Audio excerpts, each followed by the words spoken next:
Well, one, thanks, Bo. Thanks to ubrZati for even having me. I am thrilled to be here, and the fact that I've got to follow up the people that I've already had to listen to is incredible. I'm by far the youngest presenter in this lineup with the least amount of experience, but I don't lack for passion. And all I'm going to do today, guys, is tell you a story, okay? Because stories are fun. Stories are fun to listen to and just give you my experience and my journey of being a relentless pursuer of better, like Weck was talking about, or as Kula says, relentless pursuit of excellence that I have embodied my entire life to the point that it brings me to an emotional response. Because all I ever wanted to do was make athletes better. And it's crazy the journey that I've come from the ability to meet some unbelievable practitioners, and the fact that you guys are sitting in this chair today is because you've already chosen to try to become better. That's why you're here. You have a different mentality. You're here to try to find something you can take back to your school, your organization, your company to make people better. And that fires me up on a new level. It says here on the presentation that speed is king, a complete training paradigm for maximum athletic enhancement. And I'll tell you right now, guys, you're not going to hear anything from speed training in this concept, in this presentation. Not one. Because speed is a concept. I want to change your mind. I want to challenge the way you think. I want to make you wonder something. I almost want to see if there's something that you want to argue with me against here. I want to really challenge your paradigm and how you think, because your framework and all the things that you do in your mind to deliver before your programming and coaching gets to the floor, that matters most of how you think. I think there's too many coaches that don't think for shit. They're scared to think, because if you think, then you're responsible for your next decision, right? I'm just a normal guy, man. I've had a lot of opportunity. I've taken a lot of risk. I've coached at almost every level you could think of, from SEC, being an intern in SEC football and getting bitten by the college strength coach bug, where I got to be a part of SEC football, where it was lift heavy, scream, be more disciplined, the most electric factory type of environment you could ever think of, working at West Alabama, okay, in bumfuck nowhere, Alabama, where you can't have a Walmart 45 minutes away with rusty barbells, crappy bumpers, and some shitty racks, but you got to find a way to get results. Took a GA at a place where the athletes were excited to find the best trailer park to live in. Hell yeah. Right? Go to be a Division I strength coach at McNeese State University thinking I had made it high on the hog. I'm a Division I full-time strength coach, and realized real quickly it ain't as glamorous as I thought it was going to be. I didn't realize the politics that go into things, the power dynamics with head coaches that think they know everything, and I was just so young and naive. And then I get a chance to go to Madison Academy, where I spent 7 years of my career at a private high school in Huntsville, Alabama, where I got to truly build something. And it was special. And through all that time is where I got to meet people like Tony Holler, Brian Kula, Les Spellman, all these people that have had such an unbelievable time of my life. You know, and I'll show those people here in a second. That then expanded into being able to train people for pre-draft, get into combine training, creating content, learning what VBT is, learning what the power of speed training, and man, my life just exploded. And I feel like I've seen a lot, even though I've only been in the industry about 10 or 11 years. I feel like I've experienced a lot, I've taken a lot of risk. But I want you guys to see this video here before we get into that. Who in here follows me on Twitter? Has anybody ever found me on Twitter before? Okay, well, I used to run my fucking mouth on that place quite a bit. And when I first got on the platform, this is literally the interaction of how me and Tony Holler met, basically on Twitter. What's your name? What? What is your name? Tony! Fuck you, Tony! Twitter is famous. Fuck you, thank you! Fuck you! And this was me trying to stamp my chest on Twitter going, I know how to train athletes. I know what it is, and I sought after every conflict that there ever was. And this is literally how I felt probably 6 years ago.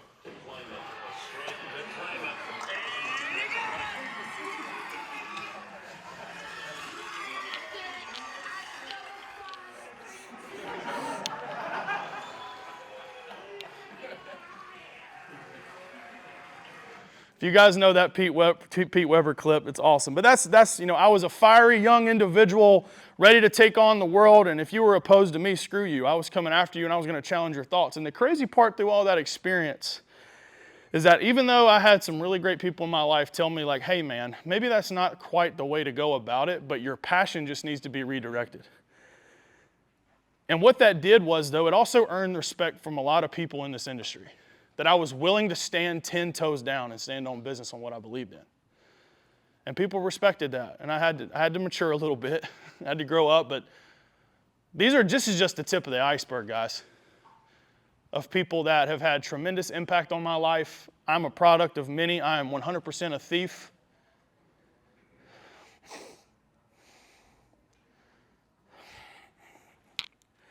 Been through some shit the last 2 months.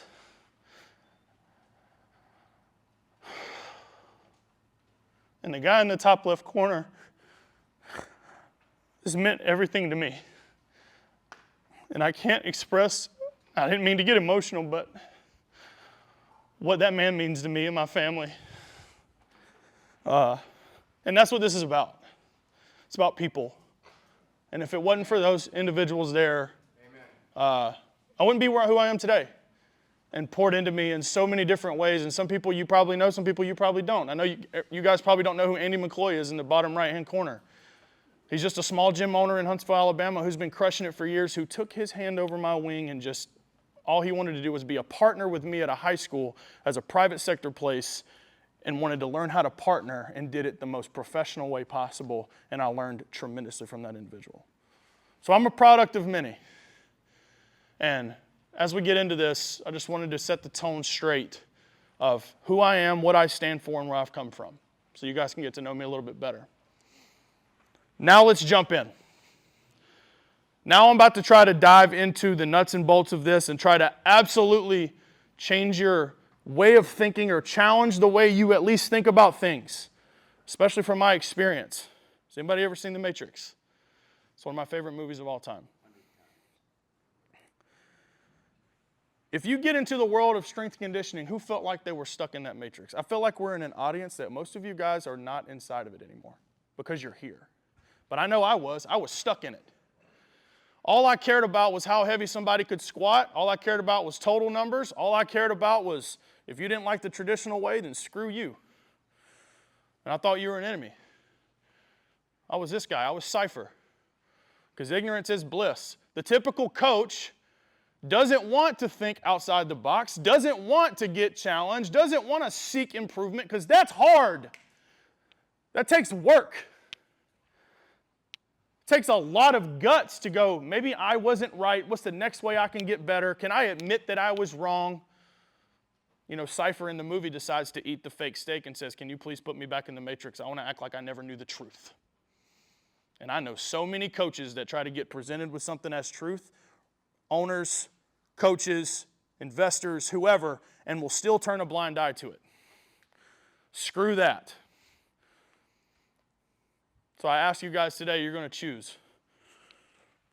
Are you willing to take the red pill? And holy shit, the people that we've heard speak so far is nothing but red pill, period. You're talking Cal Dietz, Dan Fichter, David Weck, the guys with arrows in their back like they talked about. Hell, you freaking invented the red pill, David. Blood red.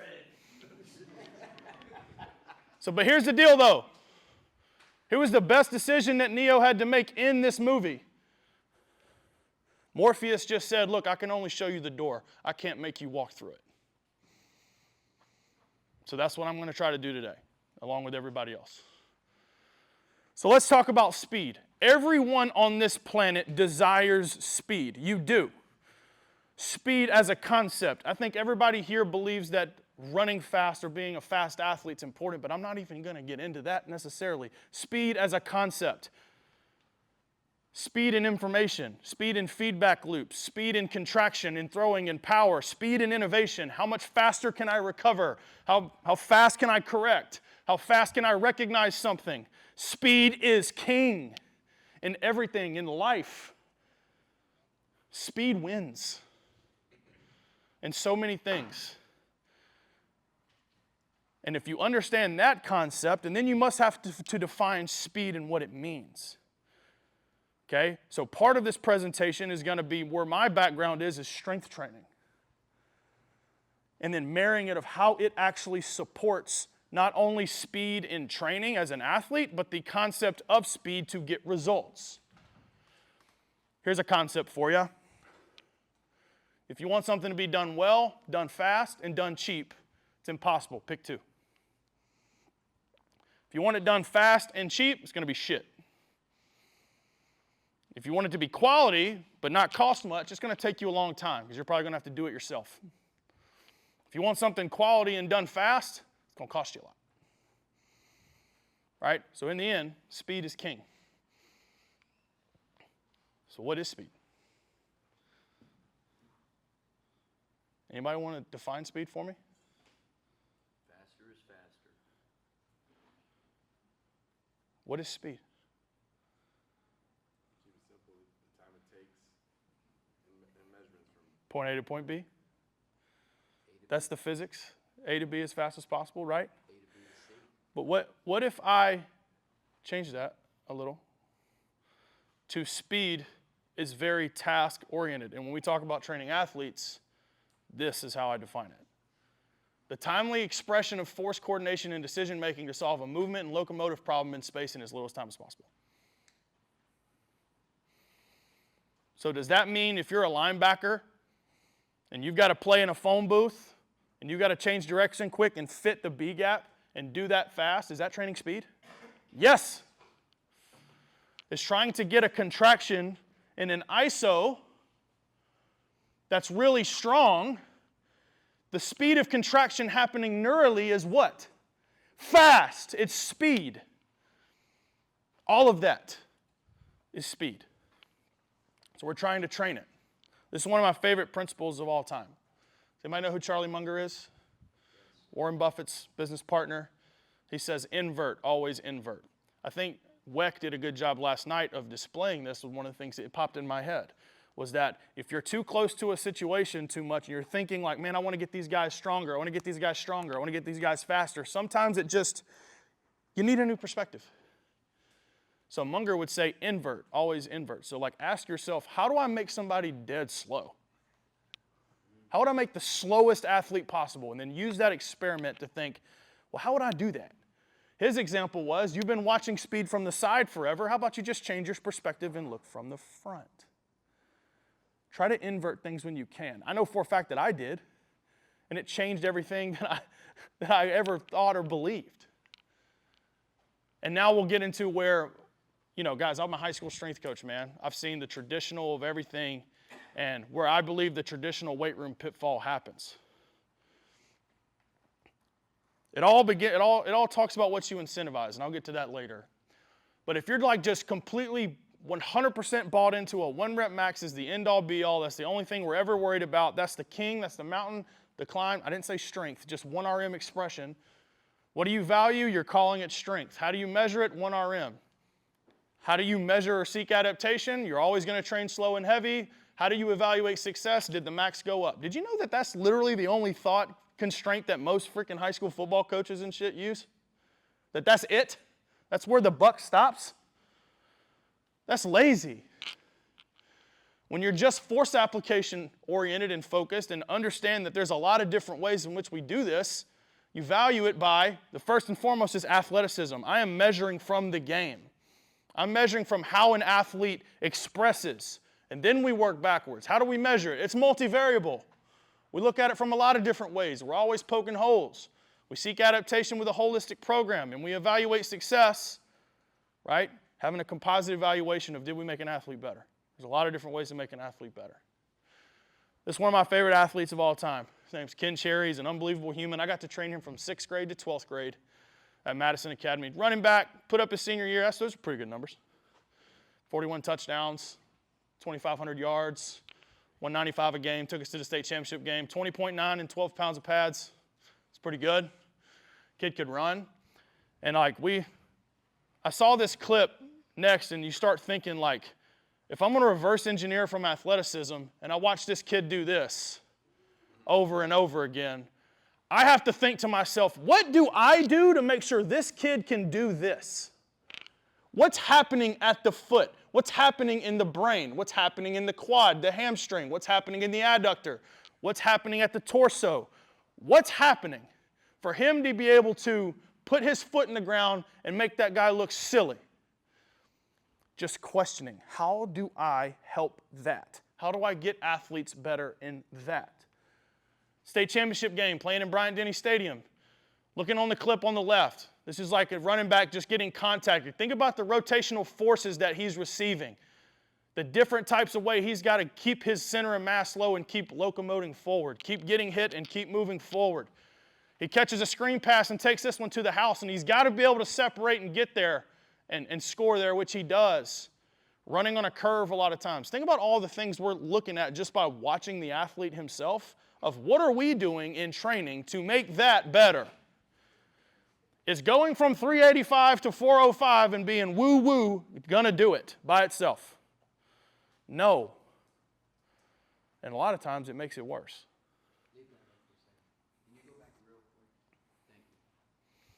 And a lot of times it'll make it worse. Where guys are weight room warriors, but they don't play on the field. I'll never forget, guys, here's a good story. I was a GA at West Alabama, and I didn't really know this at the time. The head strength coach I was working for, there was a backup offensive lineman that could squat 600, and he was a big dog when it came to max day. I'm the king in the weight room from a culture standpoint, right? He wanted to beat his chest. I'll never forget our head strength coach looked at him and said, "Hey, man, that's all cool and all, but you ain't worth shit for us if you can't move." What was the last time you played a snap? It's been 3 years. Oh, you've been a backup for 3 years? Yeah, that's fine. Cool, though. Nice squat. I was like, oh, shit. That's kind of crazy. Does that mean that strength training or lifting heavy is bad? By no means. That's part of what I want you guys to understand is that lifting heavy is just a means to an end. I love it. I loved it my whole life. I loved it so much I lifted heavy and drove myself into a hip replacement at 30 years old. I think it has its place, but we have to understand why. We're going to get into that with VBT later. Okay, another thing that made me shape my mind on how force is actually applied is when I got my hands on force plates, man. I was a newbie. I'm a nerd, man. I love numbers, trying to understand what it means, and just asking myself, when you look at a real-time graph of somebody doing a counter movement jump, when you start looking at actual numbers and forces and how they're applied, it changes everything how I thought. Number one, can an athlete unweight? So when they first start, we saw a lot of this on video last night. When you ask when an athlete unweights, what's also what they're trying to do? It's the common theme that we've been talking about. Really good athletes do what? They turn off and relax, right? They've got to be able to do that. Then they've got to be able to break. Then they've got to be able to redirect. What you can't absorb, you can't produce. It's all the same message you're hearing from every person in here. And seeing it actually in a graph and in numbers really just woke me up of, man, how are we training? Did you not realize the certain forces that certain ways of training are actually a lot bigger than just trying to put a big squat or a big deadlift or a big bench on? Some of the metrics I looked for in a force plate was some relative peak propulsive power, unweight percentage, and MRSI, just things that I'm looking at from an explosive athlete. I've always asked, how in the world can we evaluate how strong an athlete is and remove as much skill as possible? Because the power lifter that has a lot of skill in doing a back squat may be stronger by definition, but is not necessarily going to correlate to what I'm trying to do for football players. Constant just asking, is there a metric out there that makes a lot of sense? Power does, right? Modified reactive strength index does. Being able to put a lot of force into the ground and get off the ground and do it quickly. Sounds like sport to me. So all the variables now that I'm trying to look at when you think about strength in general, It's how much, how quickly, where, what part, what kind, how safe. The brain, stability, how safe can I? Are we training all of these different ways to apply force? I sure hope so. I stole this from Danny Foley, who I think is one of the great minds in our field, who's he's a performance therapist and works more on like the health side, and says really there's two separate things here when it comes to training, right? You've got health and you've got performance, and they are constantly conflicting. If you want to be an extremely elite high performer, is that naturally healthy? No, it requires risk. So you better have some type of hedge to try to maintain health. What's the number one way to do that? Movement pattern efficiency. But whenever you get on, you're in the performance mode of, hey, we got a healthy athlete, we need to be precise with our training. We need to be snipers. We need to apply stimulus like a sniper. But all of a sudden, shit happens. You run into a car wreck, you get pushed into the boards, whatever. Red flags go up. We get into the health side, okay, we need to have balance. Something's out of balance, so we need to get back to it. I mean, everybody said, like, everybody, when they're sick or they're not healthy, all they want is their health, right? That's all you would ever think about. It's one of the most valuable things in the world, right? So why are we not doing some of those things for our athletes? So now we're going to talk about performance and health. I'm just going to give you some nuggets before we really get into what I really want to talk about today, which is VBT. Okay? So from a performance, we want to increase outputs. Okay? Using VBT is my absolute bread and butter. Okay? From just a general strength training standpoint. Okay? Rate of force development using plyometrics and sprint training. Okay? Peak power using the PAP effect, contrast training. That right there is pretty much what I do. Okay? One of a good friends of mine is named Hunter Eisenhower. If you guys haven't looked him up, he's a really good mind in the basketball world. Has this thing called the force system, where he really breaks down. I did a podcast with him, with Rock Daisy's podcast a while back. He's a smart dude. You know, he makes it really absorbable, being able to really understand forces in ways that I think are really, palatable to say for a second. You know, he categorized them really in 4 different ways: slow force, high force, fast force, human force. Then you have ground reaction force from the ground, and then you have contractile force, which is internal. Just trying to see things through a different lens, and always trying to talk to people that are smarter than me. And Hunter's one of those. And so looking at these things, I'm like, all right, well, what are some examples of some way to increase performance with these? Now I want you guys to watch this. You've got a college basketball player on the left doing a drop catch. You got an 11-year-old kid trying to figure out how to basically do a snap down with 5-pound kettlebells in his hands. The kid on the right is struggling like crazy to relax and stop himself to a point where he's falling forward, struggling in posture. Just that amount of force there, that kid is struggling with, trying to relax and do something fast. But and the thing is, guys, you know what I really love in training? Things that give me huge return with very little risk. I think that's a pretty good life principle, right? That snap down right there, a lot of people, I used to make fun of snap downs, dude. I used to clown the shit out of them. I thought they were stupid. Like, ooh, like so dumb. But when I started understanding the intent behind it and trying to go down and relax and then turn on the system as fast as possible and then put it on a force plate and look at what in the world that actually means, some light bulbs went off for me. If you just do a traditional trap bar deadlift, I still love them, by the way. Okay, if you have 365 pounds, go at a velocity of about 0.5 meters per second, about 3 times body weight, 3,000 newtons. But if you put much less weight on the bar and you try to drop as fast as possible, and I don't really know what that eccentric velocity is, but I know on a force plate that it's more, especially in a place where I'm trying to hit the brakes. So that's just another concept of a drop catch. Altitude drop, man, have we hit on that here at this conference so far? I think we've said that a few times, right? Mike Brown, safety in the NFL, we trained last summer with Kula. Okay, 36 to 42-inch drop, trying to teach them to meet the ground. He's even yielding a little much there. You know, still trying to cue him to like, hey man, I want you to really apply force into the ground and get still. On a force plate, that's 10 to 12 times your body weight and force happening in an extremely fast timeline, 80 to 120 milliseconds. I wonder what that timeline it refers to. Does that look similar? 0.80 meters per second? I think that's similar in ground contact time when you sprint. You want to make things a little bit more, you want to make things faster, just add some velocity, right? You want to work on adductor and do like a lateral lunge there, dropping off from an elevation, instead of just, most of the time with high schoolers, and they're doing any type of exercise ever, and I'm going to show you later, of just kind of just going through the motions, right? The stimulus changes completely if this athlete would drop down fast, boom, boom, and then pop out of it. The stimulus changes completely when you change the intent. At the end of the day, force is still mass times acceleration. And buddy, why are we not leveraging the acceleration just as much?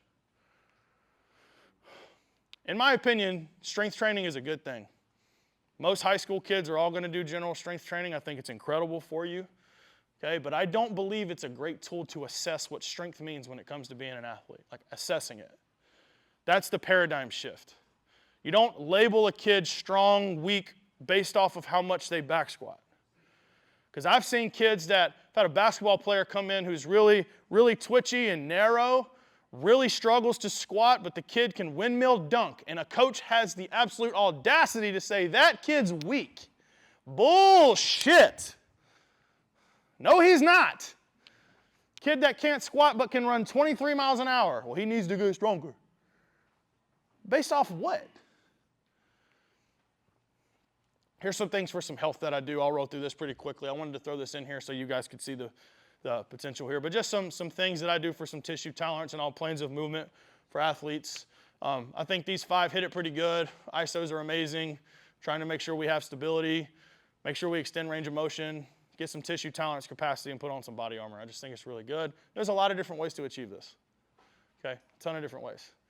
Okay, isometrics, yielding, overcoming, extreme. Don't ask me about extreme, ask Dan. Okay, all good things. Here's like a long lever hamstring ISO I was doing with a tennis player. Okay, I even think he wasn't quite executing really well on that right side. Probably can dorsiflex a little more. He's getting a little bit turned outside, trying to avoid some stress there. Okay, but something that's really good for a hamstring there at length there. Stability, some single leg training, slow tempos, yielding strategies, things that I like. Here's a professional hockey player we were training, trying to put the back hip into extension, still trying to do an RDL pattern. Okay, really challenging the athlete to try to stay internally rotated on the back hip. You can see a lot of things and compensatory patterns whenever you put them in there. Range of motion, strength through length, slow tempo. Okay, just great coaching. That's another thing. Like, guys, I'm a high school coach. I want athletes to operate in as full ranges of motion as I can most of the time when they're a developmental athlete, and you got to coach your ass off to make sure that happens. Okay, because there's a lot of non-coaching, and you'll see later in this presentation where that doesn't happen. Okay, like this is an example of an athlete whose hips here. There's a lot of different strategies you can do in a front foot elevated split squat, where like if you're trying to do like ATG style, trying to keep that back leg straight, it's going to be really tough on that rec fem. Okay, are you trying to get knee flexion or are you trying to get hip extension? The intent matters, right? Right here, we were trying to actually get dorsiflexion and knee flexion, but man, he was just, the hip extension was just okay. So he just kind of was in a stalemate, right? But there's just a lot of different ways to throw in some things that I do from an accessory standpoint to help athletes out. And hip airplane, trying to be stable on one side, adding a little bit of support, externally rotating, internally rotating on that stance leg, trying to keep the big toe in the ground, but see how he's leaking a little bit there? Okay, trying to make sure, maintain really good relationship with the ground there. These are just some nuggets to throw your way. Then obviously body composition and functional hypertrophy. The more muscle you have, I think it's better just in general. And that muscle's got to be able to contract. And obviously there's different sports where more muscle and more weight is not advantageous, that's for sure. But so usually a good thing, especially in the sport of football, which is where I mostly focus. All right. This is where I get fired up. Like, this is my shit, okay? All right, I'm just going to tell you, all right? This is like something that I had a journey on, the thing that made a pep in my step of like, hey, this just unlocked, and like what Ryan said, this was the juice. This shit just like took me, holy shit, it just like completely threw me for a loop when I finally discovered it, even though it's been around forever. You know, I say this is the future, but in reality, it's been around forever. It's not new, okay? But it's the future for what I like to promote for, which is high school weight rooms. Getting kids to show intent, okay? And going through those things. Here's number one. VBT is not a philosophy, okay? It's not a philosophy. A lot of times people look at VBT and go like, oh, so you're just going to move weight fast? When are you going to lift heavy? I was like, what the fuck are you talking about? It's just a measurement. It's not a philosophy. It's not a way of training. You can implement this in any way you guys program, any way you guys train. You can use this.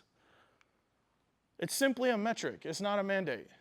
It's another piece of information for you to make a better decision to implement a really great stimulus for the athlete. It also gamifies it. It also puts them in a position to compete, which is what we all want. I asked this question on Twitter of like, why would you not use VBT? And I got this response. It said, I'd say young training age of the athlete, keep it for the athlete that's very proficient in movement. I like to use it at the college age or seniors in high school. If unsure, they'll make the collegiate level. And this coach had this lens and paradigm that VBT was some advanced method. It's not. Do you guys think that measuring a sprint with a timing gate is some advanced method? No? Stopwatch on a 40? Did you just get another piece of information that told you something? It's the same shit.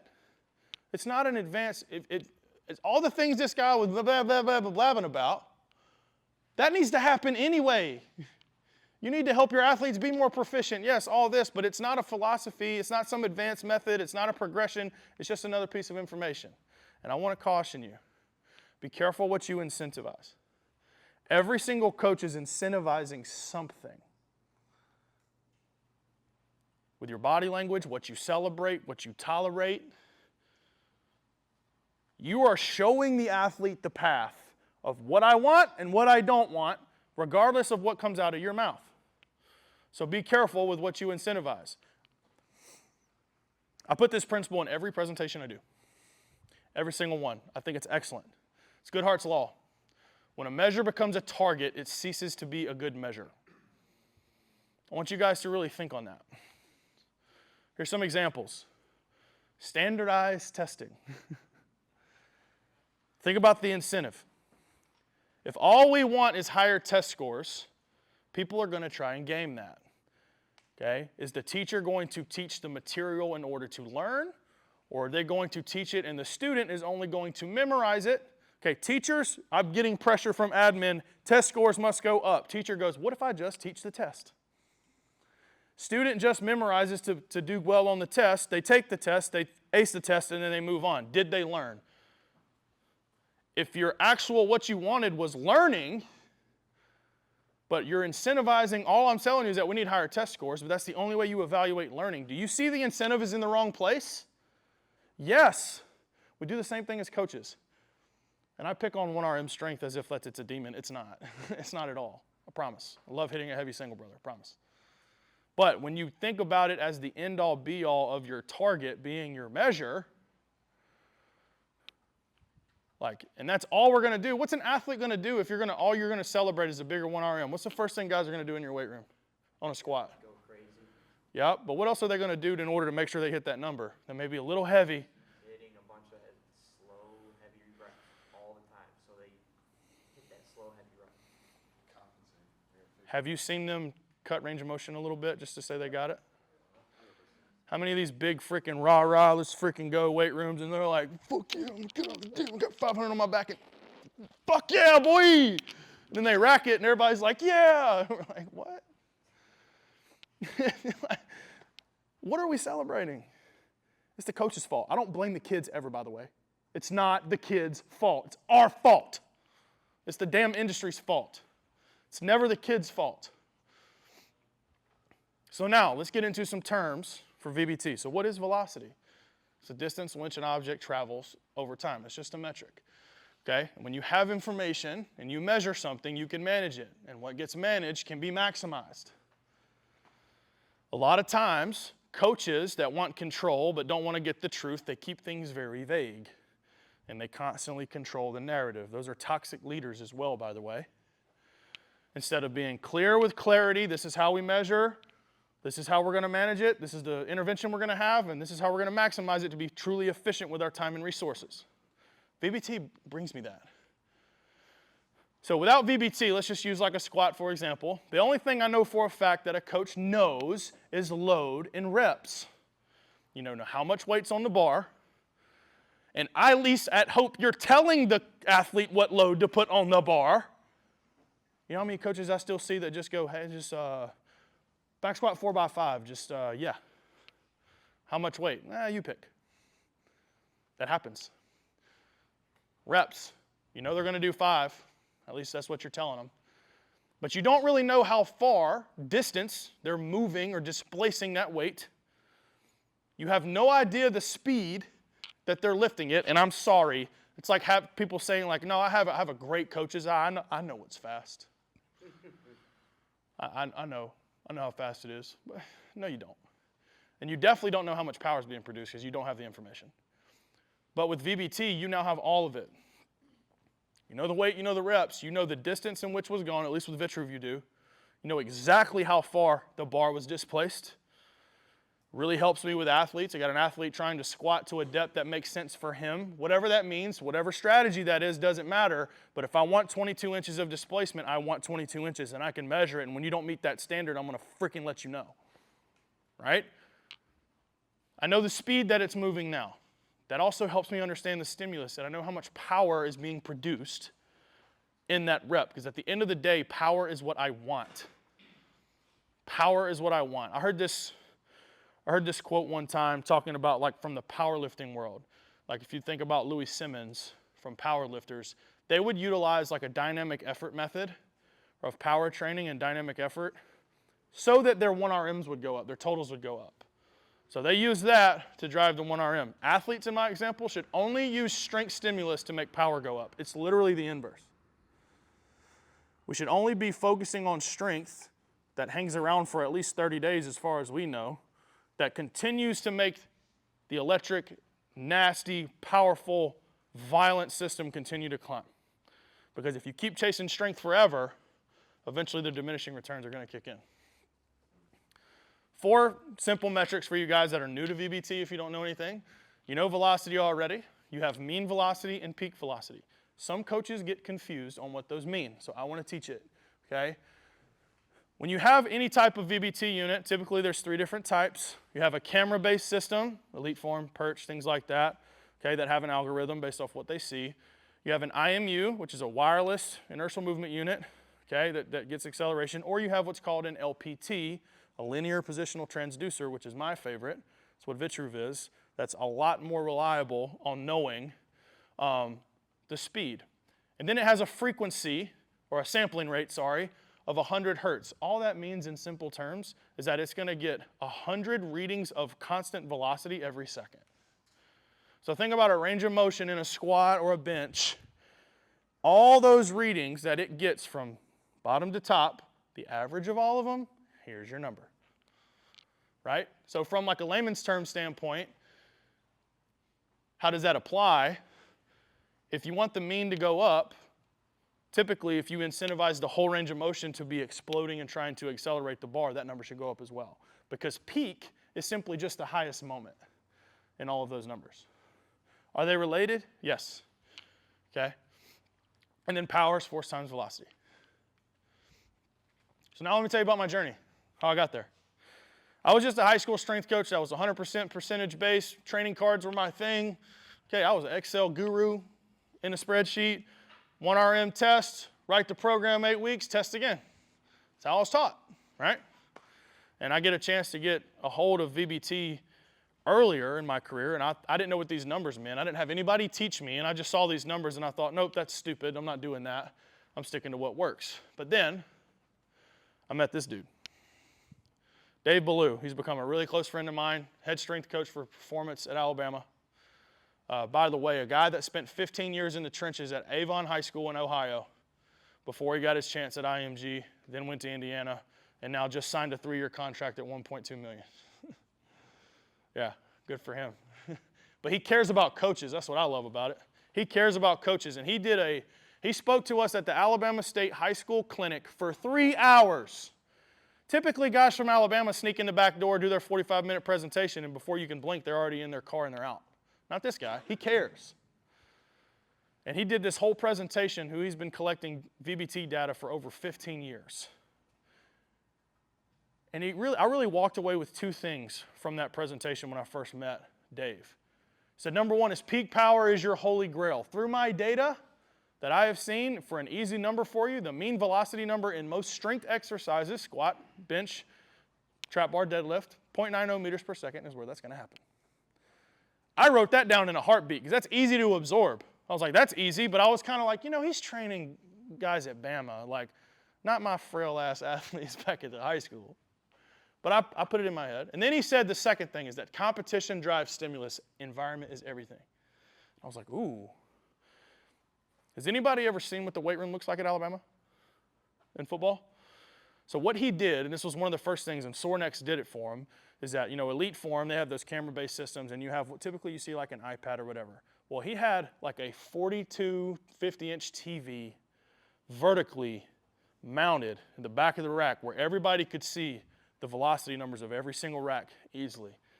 And now he had a system in place to where you had to incentivize your athletes to go harder, to reach a certain velocity or reach a certain power, to add more weight, and it created this social pressure in the room. And that you better have earned a bump today or you're not spilling it. And incentivizing power at the same time, where everybody could see each other's speeds. And when he started talking like that, I was like, yo, I'm all about that. VBT is going to increase the environment and incentivize the thing that I'm looking for. Cool. Well, let's do it. Spring of 22, I decided to do a case study. If there's a lesson I could teach you right now is that if you want something, go ask for it. DM the person. Email over and over. Don't stop. Don't stop. Chase it. I was absolutely relentless with these 4 companies and said, let me have a unit for 90 days. I'm going to put out something cool. And I did. I got all 4. So I ran at 4 different racks, an Elite Form, a Perch, a GymAware, and a Vitruve unit at 4 different racks and ran 90 days of our first phase of our off-season with our high school kids and did not do anything but collect numbers. Number 1, it helped me decide which one I wanted to go with. Chose Vitruve, okay, from a pricing, capability, and workflow standpoint. But I was still skeptical about Dave's number saying 0.90 meters per second was peak power. Well, once the off-season was over, I exported all the data. I took all of the top 20 peak power readouts and sorted it by peak power with mean velocity being right next to it. And you know what the average was? 0.897. I think Dave knows what he's talking about, right? And I was like, holy shit.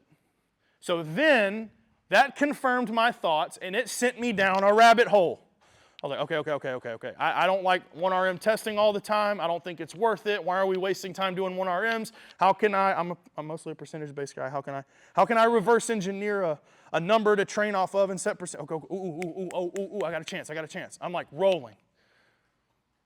So what did I know in that moment? I knew, number 1, that feedback mechanism will drive effort. I knew that was a secret sauce. That's record, rank, publish. That's you're not sprint training unless you're timing. It's the same shit. I knew that velocity has a relationship with load, an inverse relationship. The higher the velocity, the lighter the weight. I also knew gamifying training would create competition that would create an electric factory inside my weight room. Julian, mate, brother, you're already the most juiced up coach I've ever seen, but adding this shit will just take your shit off the roof. You do that shit by yourself, and that's impressive. So here's what I got. I got a chart from Dave that said, all right, I'm just looking for simple ways to implement it. I'm not trying to overkill anything. I'm not going too deep. What's a percentage and mean velocity that has a relationship? Well, that's the chart I found. And I was like, okay. Oh, 0.89. That's close to 0.9. So 55% is my power number? Okay, cool. Also was told about a mean velocity threshold. I 100% attribute that to Mark Hoover. Mark Hoover's been in VBT for 15 years. He's a close friend of mine. He really mentored me in this too. And he was like, Cody, for high school athletes, you've got to understand this. If you don't have a skilled lifter, you're going to get to a velocity that you don't think would be at failure, and they're going to fail. One, they're not skilled enough to know how to keep tension or whatever, okay? There's a lot of reasons for that. So what you would do, if you want to evaluate your athletes when you still like to lift heavy, is just set a threshold that you measure everybody at. For example, on squat, your 1 rep max had to be all of the rules that we have, your distance, your technique, your balance, everything, but that rep had to be above at 0.30 meters per second or higher. You could still get the rep, but if it was below it, I didn't count it. So now we're comparing apples to apples. Squat was 3.5, bench was 3.0, and deadlift 0.25 because the range of motion is shorter, and if you have a less runway, you can't create as much velocity. Does everybody understand that? Okay, well, I took this and I kind of went overboard with it, and I created a linear regression. I'm a freaking nerd, I get it, okay? So I was like, all right, hey, if I know now that I can justify or I can predict what 1RM is, if I know what their 0.90 is on a squat, that means I can reverse engineer what their 1RM is based off that if I can find a linear regression that has a high R squared. This one has 99.4 or 0.994, but I just turned it into 1% because it's easier to understand. I was like, okay, this athlete has an estimated squat. Let's say we know he squats 405. The threshold we just talked about was 0.35. Any type of load velocity profile you've ever seen, you go from light to heavy. All right, well, what would the weights be at those average velocities? Okay, the estimated 1RM's right. It's just numbers. I'm like, ooh, I got it now. Instead of evaluating my athletes based off of 1 rep max, I'm just going to have them do a 0.90 test, and that's going to be what it is. But I can already estimate what they're going to do because if I know their 1 rep maxes of the numbers I have now, all I got to do is say I know it's going to be 55%. And that's what I could do. Or take their 55% number, their 0.90, and reverse engineer it to that's their 1RM, and I can even set a new number. But boy, was I wrong. I was wrong. Reese Baker starts at Tulane right now, one of the freakiest offensive linemen I've ever trained personally. He was 6'4", 275, could run 20 miles an hour. And one thing about Reese, guys, is that he was mauling folks on the field. I mean, he was put together. He was stacked, looked like a damn gorilla out there just mauling folks, destroying people off the line. That's who Ken Cherry was running behind that year. Multiple D1 offers, but his bench max was 290. Now think traditionally, if you're a football person. High level, Power 5 recruit, how strong is he? I've already watched the film, but he plays at a private school. Don't know if the competition's all that great, but what's his bench? It's 290. Oh, he's too weak. Whoa, he's too weak. There ain't no way that you should have an offensive lineman going Power 5 that can't bench press 315. Well, that's a KPI, right? You think so? That's kind of like, and at first glance you go, okay. So now let's look at it. So I load velocity profiled him and I reverse engineered it. Let's say his max number was at 0.35, 290, and I just said, all right, I'm going to pick a couple weights, light, somewhere to 52%, 52-ish% was going to be 0.90. That tells me that the heaviest weight that Reese is going to be able to lift at that speed is 150 pounds based off his max, right? That sounds like totally logical to me. Okay, well, what did he actually do? He can move 195 pounds at 0.90. He can move 225 at 75. And then I really started to think, what the hell? So you're telling me that it's not just like, damn, those numbers aren't perfect. Every athlete's different. I was thrown for a loop. I was like, oh, shit. Okay, where do I go from here? So now that tells me that this athlete's really explosive, okay, and trying to see things. Now, let me ask you guys a question. Study this curve, okay? You've got time going left to right, and you've got force going from bottom to top. You've got the blue line, which is player 1, essentially just in general applying force over time. And then in red, same thing. You've got player 1 in blue, player 2 in red. I want to ask, which athlete would you want on your team? If you want blue, player 1, raise your hand.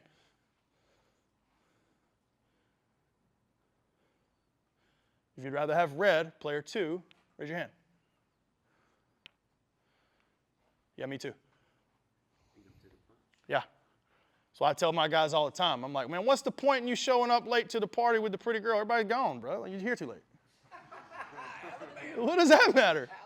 Yeah, the trailer park party, you know? Red Solo Cup. Okay? Snap to contact, 0.3 meter, you know, about 0.3 milliseconds. We're here. That's what Reese was doing, and I didn't realize it, is that he was creating force and a time constraint in the game of football that actually expressed and changed things, even though his peak force was not higher than the kid in blue. The kid in blue is probably more than likely going to be the athlete that trains extremely heavy and strong, but takes him forever to produce that force. Now, do we think we could improve all of these curves? Ideally, we'd want the curve to go up and over and stay there, right? I'm not saying don't increase the capacity of strength of your athletes. That's moronic. But what I'm saying is how you assess actual performance on the field, change your lens. So now I'm over here like, okay, who can out bench press Reese Baker at 195 pounds at 0.9 meters per second? You know who on my team could do that? Nobody, at least for my group. Something to think about. So now, we've defined speed. What is strength? That's my favorite question. This kid's not strong. A lot of people would just say the ability to apply force, right? Well, to me, I define strength this way. The magnitude and coordination of force expressed to change or maintain position against a constraint. That's strength in my opinion. Can you withhold? Can you move something? Can you do it at the magnitude, the amount, and the coordination and the time? And you need to express that force in whatever task you're being asked. Strength is all different. A great example I like to use is like you got a construction worker that looks like absolute, their body looks like an unopened bag of milk, right? And then you get like an athlete go work construction for a day, and they're not near as strong as that construction worker because they've been doing it. They're very specific to that task, right? So how are we making kids stronger within this paradigm? Here's another one, profiling athletes. Got a baseball player, football player, and a basketball player. Profiling them on a box squat at 0.3, 0.5, 0.9. 0.3, okay, that's super heavy. 0.5, that's like your strength work. Think like 80%. 0.9, that's your peak power. Okay, the first two kids are very similar. Okay, the first two kids got way more relative strength. He's 185 pounds. He can box squat 365, almost 2 times body weight. The football player who plays guard for us, he's only 245. He's not that big. His overall strength is only about 1.6 times body weight, but it's more than overall than the baseball kid. Their 0.5 is the same, but different relatively. And then their 0.90s is a little bit better for the football player, okay, but same relatively. A lot of different lenses to look at it, right? How I'm evaluating athletes very simply. But then you got the basketball player. Only 1.8 times his body weight on a box squat. When some coaches would say, man, we got to get that cat stronger. But this basketball player windmill dunks on folks, touches 11 foot, and can broad jump 10-2. Is he weak? But look at his 0.90 number. He's extremely twitchy, can explode like crazy with that load. He just isn't very skilled in being able to lift a really heavy compressive weight. He's just not. He's not built for that. And am I super concerned about that? I'm not. I'm not concerned about it. I want to continue driving what the kid's good at and enhance his superpower. And then I want to focus on all the other things when I call strength, our isos, our position, our plyos, express them into really fast contractions, things that are going to keep him healthy because he's twitchy, not looking at a whiteboard going, how can I get 315 to 355? Because too many coaches think that. So who's stronger? The answer is it depends. Depends on the task. All right, so VBT implementation here. Okay, we got 4 ways on how we do it. At least what I've seen, okay? Number 1 is feedback. The athlete simply sees velocity reading and you try to incentivize and realize the intent in intro and exposure. This is where most coaches are living, I would say. They have a unit, they see a number, hey man, make that number faster. That can be dangerous though too. If you only incentivize the number to go faster but you don't coach the intent of the movement itself, okay? Still very easy. There's no decisions being made off this. There's no structure, there's no system. It's just, hey, we're doing our training that we would always do, and I'm just going to flash you a number. Sorry, question. Could you go back 2 slides with the profiling? Yeah. Have you seen, this is just top of my head, any correlation with profiling athletes like this compared to like a 1080 sprint, like talking about like rate force development, for instance, the basketball player, how he moves like the 230 faster. Now, from a running speed, the curve, is that similar to this? I'm just asking if you try, like, dabbled in. No, I think it's way more dialed in on a 1080, in my opinion, or a T-Apex or whatever. But I don't know if you guys saw, I put on Instagram the other day, there's a Chris Corfus video of him saying, you power clean 350, but I look at your how much force you're putting in horizontally, and it was shit. You're not going anywhere, right? Well, great, you clean 345, but your directional force is shit, right? It's like what I was also incentivizing. Like, why are you incentivizing something that you claim to get faster when you're not even applying the direct force in the right direction? But when you have a device like that, But you've got, think about it. I've trained, been in pre-draft and combine now forever. The easy profiling is this. Can the athlete accelerate and overcome their own inertia? Yeah. Yes or no? Can they directionally put their foot in the ground to get themselves going? Yes or no? You got some athletes that can actually be max velocity. They can really stand up and run, but they take forever to get there. So their 40 time is actually slow, but their peak GPS is good. So now with that, that's what I'm saying, if you had like a guy that accelerates fast, but has a lower start, if you test them with that, does it compare? Yes. So this kid would be fast, but can't get out of the blocks. Exactly. Yeah. Okay. Gotcha. Yeah. We need some relative. Yeah. So if I get a kid that can run a little bit, but cannot get out of his start, the relative strength needs to come up. Yeah. So it combines with both. But keep in mind, now let's back out though. He's asking a really good question. The lens of actual speed in general though, the 0.90 meters per second running, that lifting though, is still extremely slower than sprinting. So that's still relative strength. Does that make sense? Yeah. So I'm always going to train it concurrently. Because even though you've got weight on your back and moving at that speed is way slower than what you would do at 50% VDEC. Right? You get a kid at 50% VDEC can get to like 10 miles an hour. Yeah. Right? So you tracking there? Yeah. Good question. You guys good on this one? We'll move on? Feedback? Okay, a governor. This is great for young kids. I love this. You want a kid to be able to learn how to lift. We're going to put a floor of they're not allowed to go slower than this velocity. Okay? It's really great for our middle school kids, meaning that I tell an athlete, we're not going to allow you to ever dip under 0.6 meters per second. Why? They don't have the capacity to handle those loads. We want to try to figure out how they can continue to train, get a ton of reps under their belt with all the things you're coaching, how you coach it, the technique you coach it, that's up to you. However you want it done. It's already telling them to move the bar fast, so you're trying to train their nervous system to create force quickly, but they're also not going to put weight on the bar that their just maturity and system's not ready for yet. Now, every kid's different. You got some kids in middle school that are units more mature. Take that with a grain of salt, okay?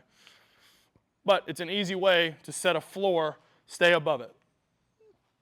Auto regulation. This is where I live. This is my bread and butter. Load is dictated by the performance of prescribed stimulus based on velocity. It's individualization at scale. Okay, so what does that look like?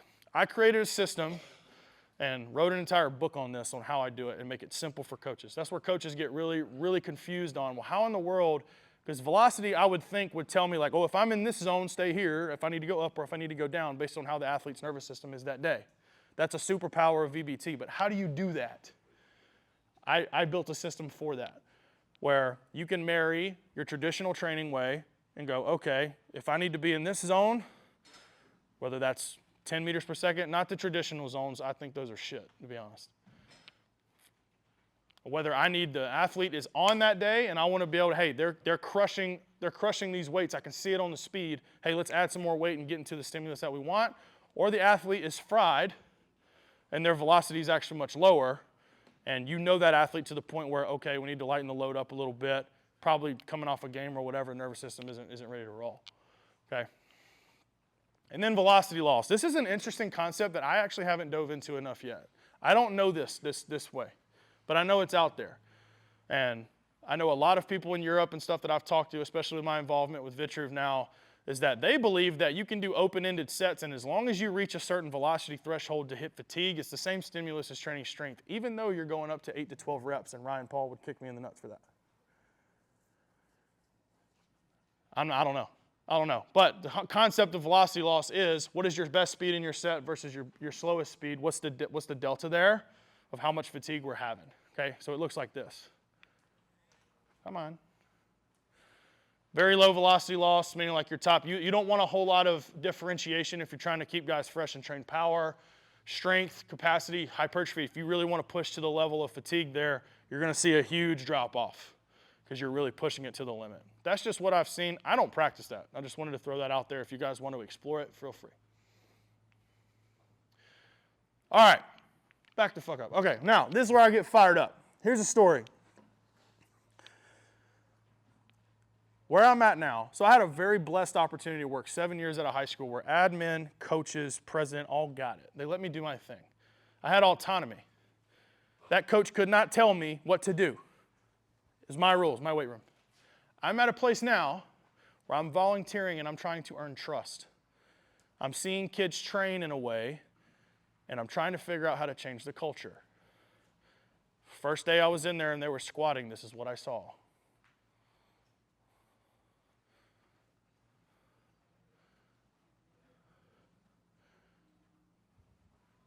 In that weight room, there's nobody guiding on weight. There's zero intent happening anywhere. They're just getting through the workout of let me hit my 6 reps and be done. Just coasting, coasting, coasting. And I hate to say this, guys, but this is the large majority of training still happening in this country today in so many high schools. That's what you see. That's dog shit.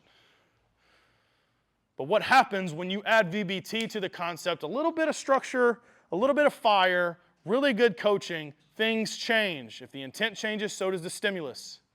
Okay, this was me when I saw that shit. I was like, hell no. Eyes, fuck, I can't do that.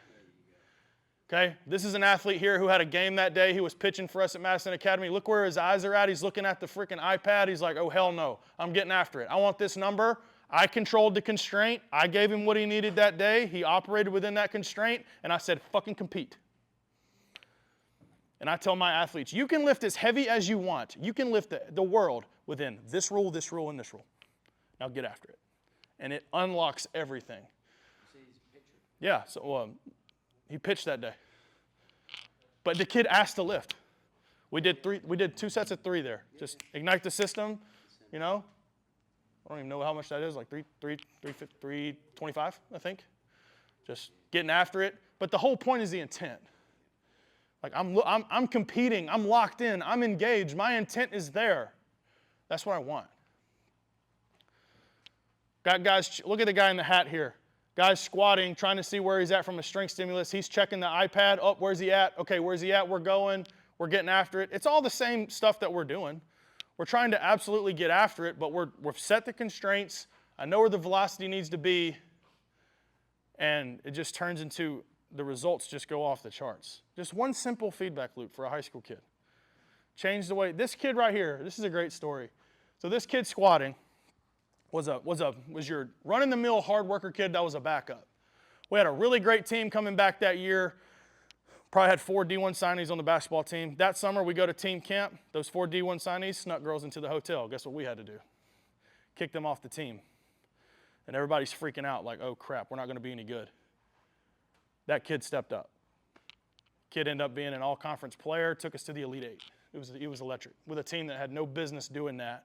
But his mentality got him there. His hustle. I think he averaged like 8 rebounds a game. It was amazing, even though he was undersized. Listen.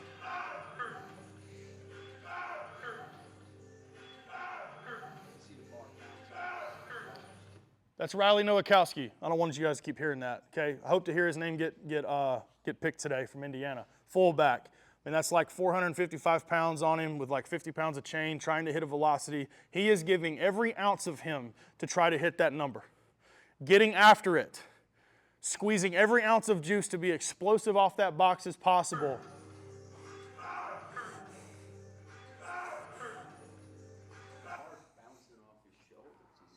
Correct. And that's 500 pounds at the top. Pretty close.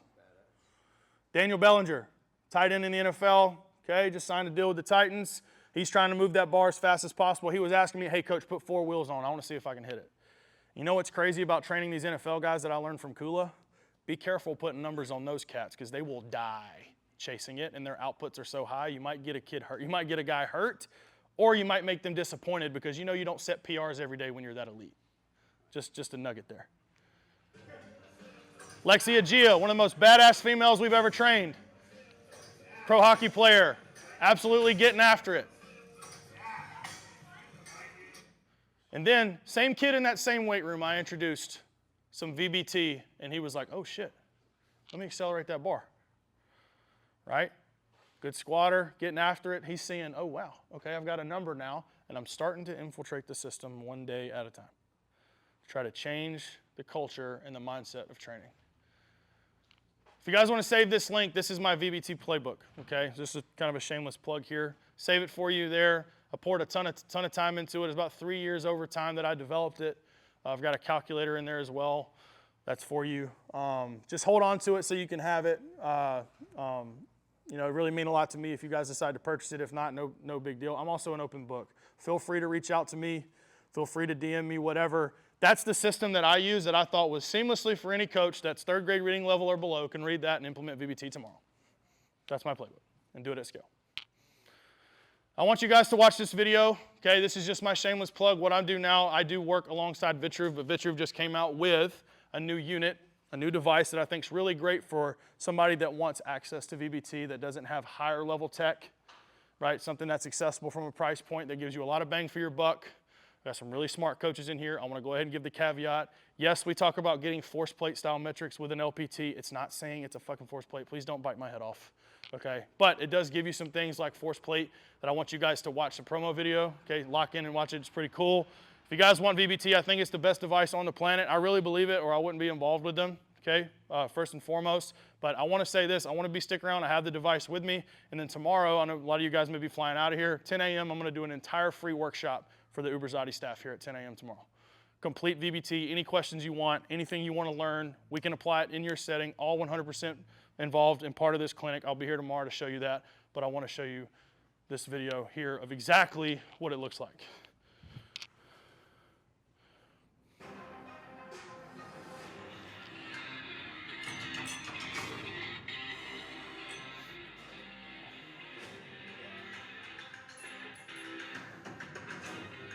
Go beyond human performance. We've watched you grind in the silence of the weight room, but the tools weren't keeping up. It's time for a change. What if you could track velocity, test jumps, and analyze every time series data with one device that fits in your hand?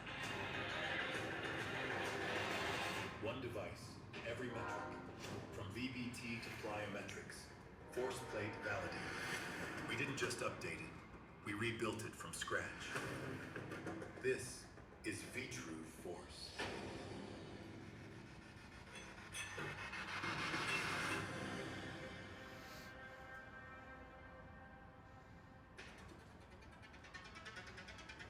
It's been 2 years in the making, but Vitruve Force is finally here. We didn't want to just release another version. We wanted to solve the biggest gap in the weight room. With the input of thousands of coaches, we built something new. Velocity tracking, jump testing, and force power analysis. All in one device. No extra sensors. Just click and go. Test multiple athletes back to back. See time to peak force, Time to peak power. metrics that used to require a force plate. One device, the whole team, every session. The hardware is the eyes, but the app is the brain. Welcome to the new Vitruve experience. Jump height, flight time, contraction time, RSI mod. Time to peak, force, power, velocity. Metrics you'd need a jump mat and a force plate to get. Vitruve Force gets them all. Validated against force plates with R above 0.97. From a device that fits in your pocket. The all-new Vitruve Force.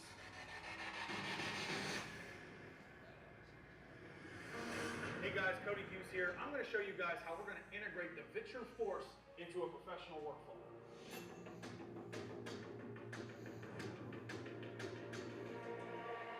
Let's start with the jump test.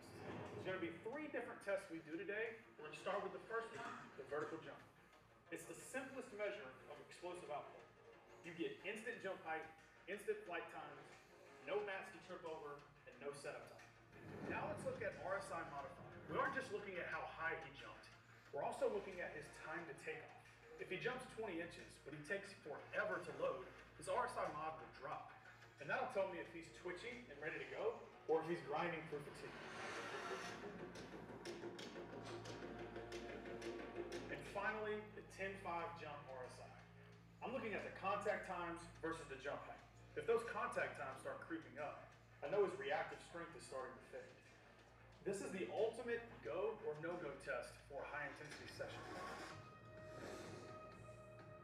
Now for the researchers and elite performance directors, we have the real-time lab. This is where we go beyond simple metrics and look at the raw physics of the movement.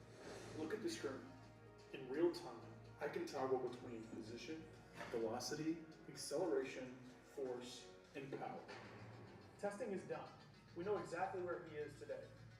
A force plate can give you lots of data, but with Vitru Force, you can do 80 to 90% of the things that coaches typically do on a force plate. Now, we train. Let's move to our gold standard, velocity-based training. We've taken our VBT to a new level. Now during every set, you get all of the raw metrics for every rep. Distance, velocity, acceleration, force, and power. All validated with Vicon 3D high-speed cameras. In the past, my weight room was cluttered with different tools for different tasks.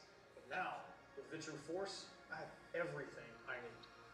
Velocity-based training and a complete jump lab, all in one indestructible device. It's a complete game changer for any serious coach.